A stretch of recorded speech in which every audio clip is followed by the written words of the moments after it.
Choc, sidération, séisme politique. Qui aurait pu imaginer cela? À un an de la présidentielle, le favori des sondages, l'un des hommes les plus puissants au monde, quitte la prison de Rikers pour une prison à domicile.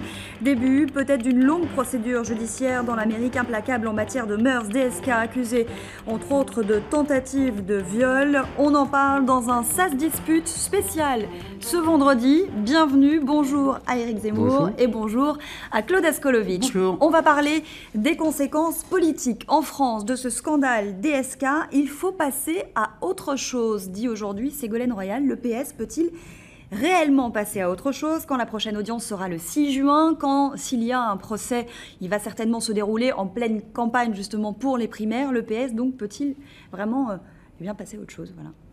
C'est quasiment impossible humainement, parce qu'un certain nombre de socialistes auront Strauss-Kahn en tête, pour toutes les raisons que l'on connaît, et aussi des raisons d'amitié et d'affection. C'est très difficile, parce que Strauss-Kahn, Ségolène Royal et François Hollande n'en conviendraient pas, mais Strauss-Kahn était déjà installé dans la réalité politique de ce pays comme le représentant de la gauche à la présidentielle, et en même temps, c'est évident que le PS doit, non pas passer à autre chose, mais doit faire de la politique. Il y a toujours la question de savoir ce qu'on représente quand on fait de la politique. À tort ou à raison, les socialistes considèrent qu'ils représentent un peuple de France qui souffre sous le sarkozysme et la nécessité de l'alternance et des valeurs qui les dépassent.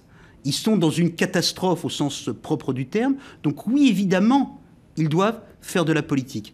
Est-ce que faire de la politique, après on en reparlera, c'est recommencer la course des petits chevaux et des sondages et se demander qui a la plus belle gueule et qui sera le plus populaire et qui sera le candidat? C'est pas ça, faire de la politique. Être sur le fond, sur les enjeux et sur son propre aggiornamento et qu'est-ce qu'on a à dire aux Français quand on est la gauche, parce que parfois ils en sont loin, oui, c'est un sujet. Alors elle a raison de le dire et en même temps c'est une parole très difficilement audible pour plein de gens. Alors, oui, Strauss-Kahn, en fait, on comprend aujourd'hui que ces primaires étaient une illusion. Oui, c'est-à-dire que Strauss-Kahn était déjà le candidat désigné et que le fameux mot, les primaires de confirmation, était la vraie phrase de toute cette histoire. Manuel Valls s'appelle d'ailleurs à mettre ce calendrier entre parenthèses. Oui, c'est normal parce qu'en fait c'était du pipeau. C'était du pipeau. Oui, mais chez Manuel Valls, il y a la dimension personnelle. Oui, affective, bien sûr. Non, mais d'accord. Voilà, ça lui appartient. D'accord, c'est autre chose, mais on comprend là maintenant que c'était du pipeau, ces primaires. Bon, voilà, très bien. Moi, de toute façon, j'étais contre. Je trouve ça ridicule. Je pense que les primaires, c'est le premier tour. Mais la question est posée. Et il m'écoutait même pas, ce qui est quand même grave. Bon, deuxièmement, je crois que, c'est quand j'entendais Claude parler du peuple de gauche, je pense qu'effectivement, Strauss-Kahn va manquer.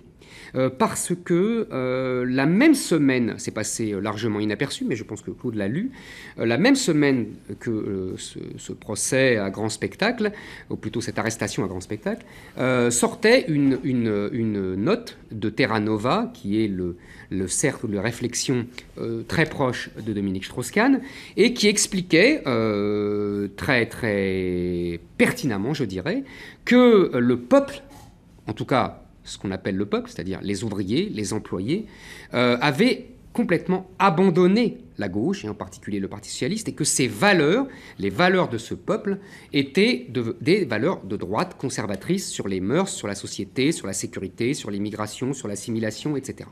Et que le PS avait le choix entre changer de peuple, selon le fameux mot de Brecht, c'est-à-dire prendre comme peuple électoral les femmes, les jeunes et les enfants de l'immigration, ou alors essayer de courir après ce peuple, mais pour cela, évidemment, renoncer à ces valeurs multiculturalistes post-68 des années 70 à aujourd'hui.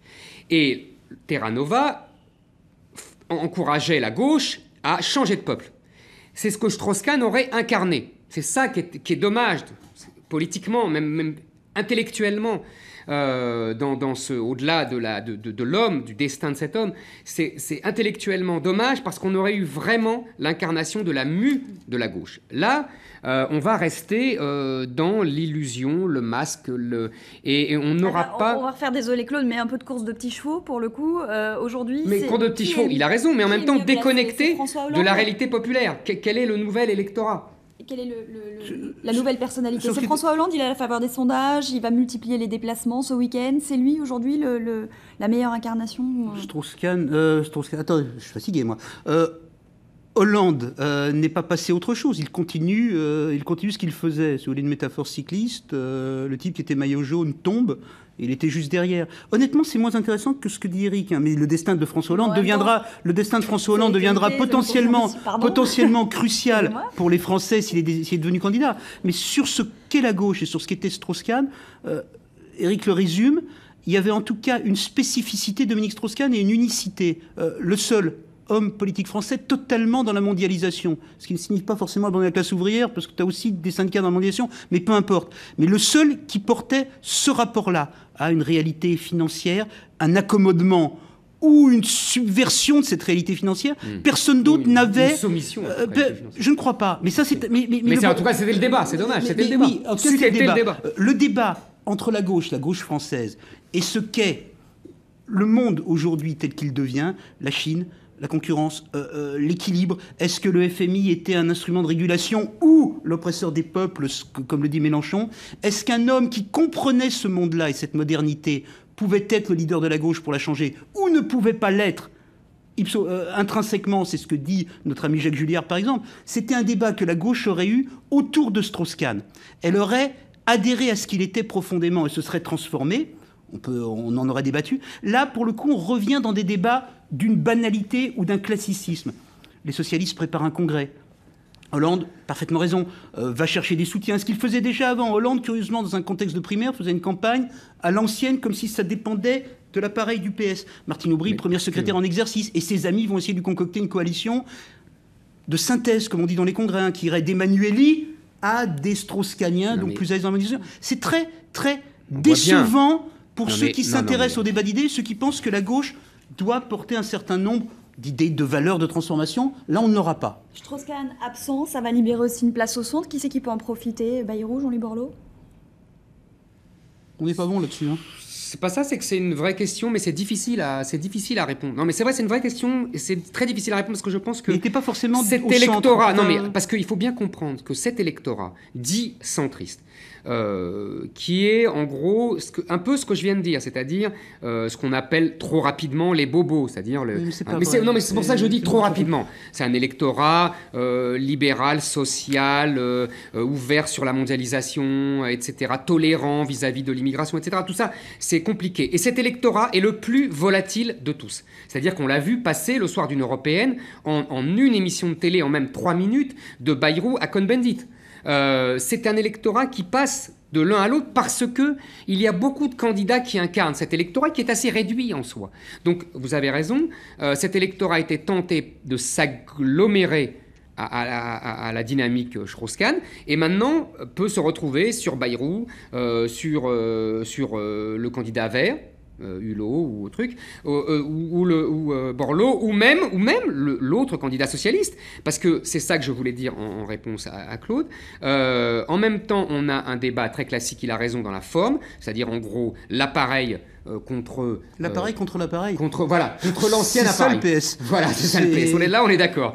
L'appareil contre l'ancien appareil, c'est tout à fait ça. Mais sur le fond idéologique, il ne faut pas oublier que Hollande et Martine Aubry sont comme Dominique Strauss-Kahn, mais en moins flamboyant et en moins brillant et en moins international. C'était la dimension. Je suis d'accord. Strauss-Kahn était le seul homme politique français, en tout cas à gauche, qui était déjà qui était déjà en train de dialoguer avec Merkel pour préparer la suite. Je suis d'accord. Ce que les vrais faux idéologiquement, c'est les mêmes. Non, mais quand même, Hollande et Aubry et Strauss-Kahn, c'était les mêmes. Et Sarkozy, moi, je dirais une chose. Il est maintenant le seul à discuter avec Merkel. Il est le seul du niveau mondial. C'est sa chance, ou peut-être son malheur, si les Français, justement, lui reprochent ça. Spécifiquement, Dominique Strauss-Kahn, s'il était allé en campagne, se serait attaché à démolir l'idée d'un Sarkozy compétent à l'international. Là, il n'y a plus personne en face. Eric a parfaitement raison. Pour le reste, le niveau de rejet dans l'opinion de ce président de la République reste le même, d'où son intense discrétion.